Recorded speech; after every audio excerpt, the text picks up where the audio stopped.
Cody's Caravan in Marysville today. We are talking with Bridge Coffee Company owner Tim. We're talking science here, baby. We're talking science. What you got there? So this is the green coffee that's just starting to dry out, and once the moisture is gone, it'll smell like hay. Now, what are we looking at here on the computer? So this is so I don't have to do calculus in my head. I want a constant decelerating rate of rise of my bean temperature.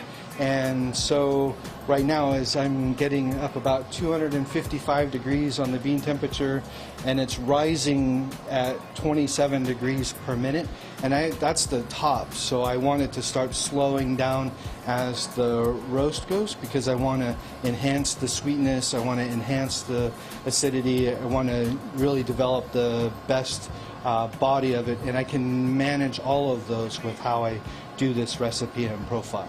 Now, is there a point where we can sneak around the corner here to kind of show off the other science that you were teaching me earlier? Oh, sure. Yeah. I don't want to mess anything up.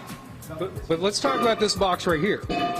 So this is a project I'm working on with UC Davis. This is called Roast Pick, and it's a colorimeter, and you can use a cell phone camera to take a picture, and that sheet is calibrated to the database, and the sample that's inside of the box, it will give the width, length, bulk density, and color. So it'll analyze green coffee for defect, but then it'll analyze roast coffee for its roast level. So instead of like light, medium, or dark, we're going to be able to put a score to that, much like an IBU on beer. Yes. The roasted coffee itself will be able to put a number on the bag that people will start to learn that, okay, this is the kind of coffee roast that I like. Now, you mentioned UC Davis. There's probably some students out there watching right now like, hey, that's Professor Tim. That's Professor Tim. So what are you doing at UC Davis?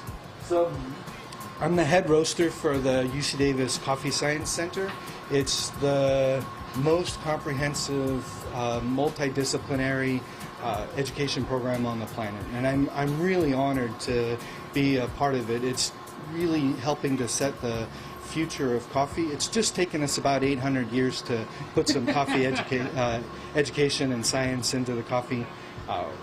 One of the projects that I've been working on recently is the kinetics of coffee. So like this profile, this recipe that we're doing a full analysis minute by minute of what's chemically happening in the coffee to make it taste the way it does, the way it develops the way it does, the acids and like chlorogenic and organic acids, how they're developed throughout the roasting process. Fascinating! Fascinating! Oh, there they are. Can you smell that?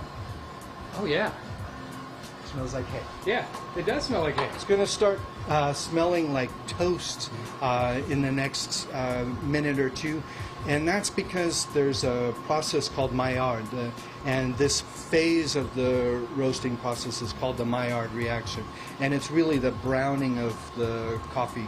Then it'll start doing caramelization. You go far enough, it'll do carbonization and destruction. That's not the kind of roasting style that I do. That is, seriously, this man has forgotten more about coffee than I'll ever know.